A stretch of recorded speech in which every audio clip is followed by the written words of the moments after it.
Hello. How are y'all doing? Not gonna answer. I understand. Okay. So, welcome back, or welcome for the first time. I'm Susan, and this is Susan's Comic Books. And today I would like to talk about the greatest man alive, called Brian K. Vaughan. The man who has never let me down thus far. Why would I like to talk about him? Because I just found Paper Girls by Brian K. Vaughan, and still has not let me down. It's almost to a point where I'm searching for comics that Brian K. Vaughan has written just so I could be like, he has written one that I don't like. But it hasn't happened yet. Because the man's fucking amazing. For anyone who knows me, which y'all don't know this aspect about me yet, but I think Jack White is the bomb. Like, okay? Jack White can't go wrong in music. Or at least, I think he can't go wrong in music, okay? Brian K. Vaughan is the Jack White of comic books. Can't go wrong. Okay. So now that we've established that I'm loving this man, much like I love Jack White, Paper Girls. So I found this, like Friday, in my comic book. I was kind of surprised it was there. I was like, what the fuck is this doing here? How can, like, Paper Girls be here? But hey, whatever, I'll take it. So, I found this Friday. Finally read it. So glad I did. Okay, so this is the little thing on the back. In the early hours after Halloween of 1988, four 12-year-old newspaper delivery girls uncover the most important story of all time. Suburban drama and supernatural mysteries collide in this smash hit series about nostalgia, first jobs, and the last days of childhood. First off, a lot of people can't mix real world and science fiction. Like, it just doesn't always want to collide well, but this does it very beautifully. Much like Hitchhiker's Guide to the Galaxy. Beautiful. Sing no evil. No. Well, I mean, it makes logical sense what happened in that, but it still wasn't that great. Okay, so, I don't remember all their names. I know this one is Mac, and this one is Aaron, and I forgot these girls' names. Mac's a total badass. Like, she's a badass. Hands down. Probably why she's the one smoking.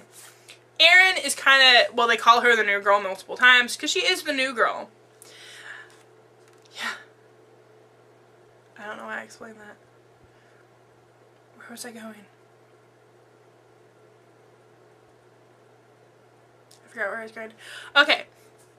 So it starts off from the point of view of Erin waking up at like 4 o'clock in the morning, got her newspaper delivery, and then she's like wrapping them up, putting rubber bands on them to go deliver them. And she runs into the 3 other girls who do their routes together. And they're like, well, yeah, come on, you can come join us. And they split up into 2 people. And they're running into teenagers. They run into these teenager boys who kind of give them a hard time. And they're like, go fuck off. And they run into these other people who are like really badly dressed mummy looking people. And these mummy looking people are not like they're mummy looking people, but they're not mummies. And they're not kids in costumes. Okay. So it's kind of like War of the Worlds meets the apocalypse. Not really, because the War of the Worlds is kind of the apocalypse. Okay, I don't know how to explain it exactly, other than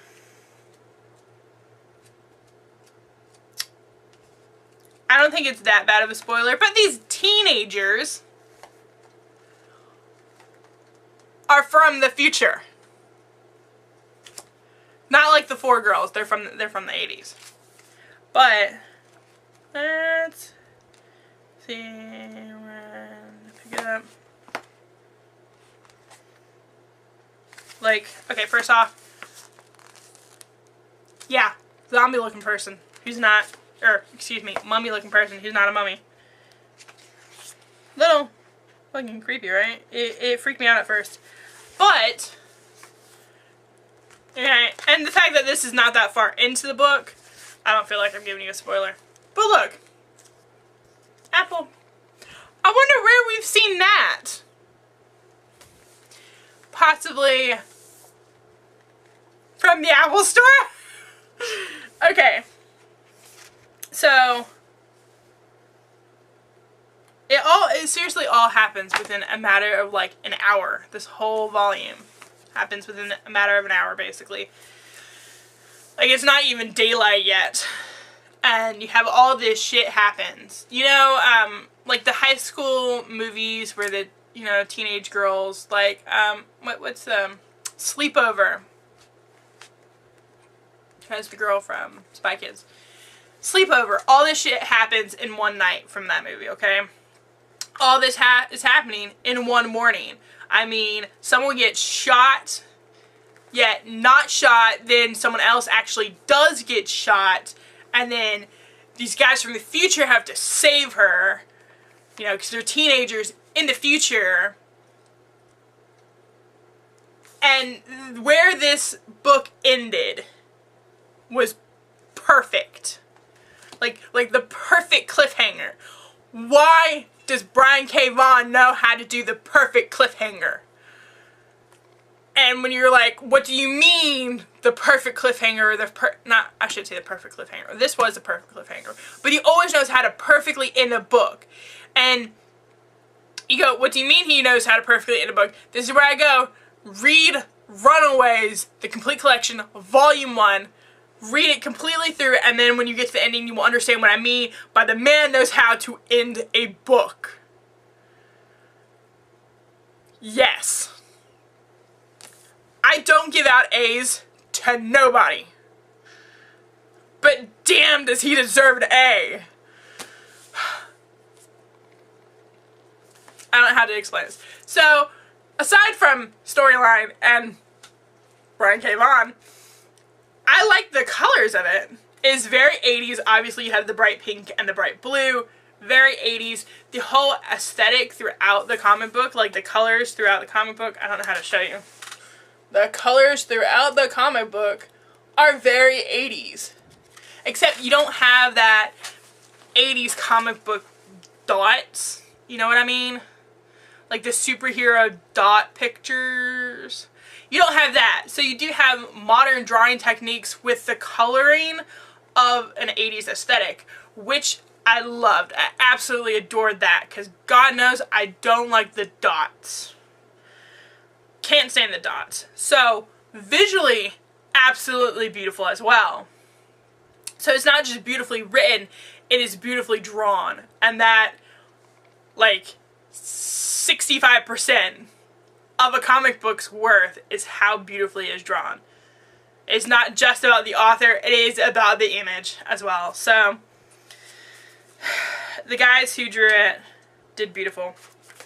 So on the inside cover, yeah, Brian K. Vaughan was the writer. You have Cliff Chang, spelled not C-H-A-N-G, spelled a little differently, is the artist. So he did all the modern, like, you know, beautiful lines that I like.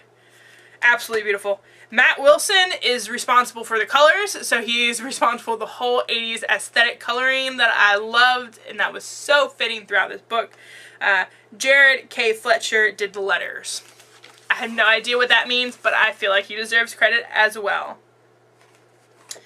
Now, I don't know how else to say this, other than, in the end, this may be a spoiler. Not really, because I don't even know what happens after it. So it's not really a spoiler. To me, it's not a spoiler, okay? So in the end, they are not where they started. We're just gonna make it as vague as fuck, okay? They are not where they started. So I wonder if the 80s aesthetic and what they're wearing and what they do, I wonder if it's gonna stay the same. because volume 2 is going to be in a different place, possibly a different time. Wink, wink, nudge, nudge. Go read this book. It's really good.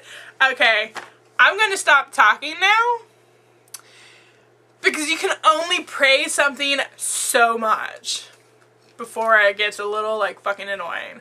And I'm almost getting annoying to myself. So, I would give this book an A. 95%, not A+, but definitely solid A. The writing was great, the coloring was beautiful, the artwork was beautiful, and apparently the letterings. I appreciate the letterings too. Still don't know who that guy is. What does it mean to be the person that's credited for letters in a comic book? Like, someone tell me that, okay? You know, because all 4 of their names are on the side, so you have Vaughan, Chang, Wilson, and Fletcher. Well, you know, Jared K. Fletcher did letters. What does that mean? I'm very curious. Anyways, so 95% A. Actually, I think that might be an A+, because 93% is an A. We're just going to say that's an A. It's halfway through 90%. So, age group. I have not found anything that would not allow a child to read it. I definitely think that the child who wants to read this book would have to be mature enough to understand the concept of time travel, concept of science fiction. But basically, you know, there's nothing stopping, you know, a 7-year-old from reading this book. I would totally not stop my nephew from reading this book. It's beautiful. So, anyways, I was worried about it when someone got shot but not shot, and another person got shot but not shot. But no. I'd totally let it, you know, my 6-year-old niece read this book if she wanted to, but I don't think she would be mature enough to understand what happens and what's going on. So, that's just me. Anyways, I'm going to stop talking now. I would really like to hear what other people think about this book. Particularly if you did not like it, please tell me why, because why? Is that even possible for someone not to like Brian? I mean, I would assume it's possible. I mean, there are people who don't like Jack White. I fucking love the man. So there has to be people who don't like Brian K. Vaughan, even though I fucking love the man. So, besides the point, read this book. This is the part where I say follow me on social media, except the fact that I only have an Instagram. So go follow me on Instagram at Suzin High School so you can see adorable photos of my cat who likes to read with me. And that's why I go, why am I holding this pen? That's why I go, follow me on that Instagram to see my adorable cat, the Maplekins, aka the Neil Patrick Harris of cats. And I will see you all at another time. Possibly another place. That was like the worst, like, spoiler-free, not spoiler thing ever. Yeah, the book might end in a different place or time-ish thing. Yeah, okay. Whatever. See you later. I'm going to. Have you ever had the... Yeah, let's keep this thing going. Have you ever had the phone conversation when you're just like, I don't really know how to end? Like, I'd call my aunt one time, and I left this voicemail message, and I'm like, so, I'm gonna go now. And my aunt's like, you're so like your mother, you don't know when to just stop talking and hang up. So I'm gonna stop talking and hang up now.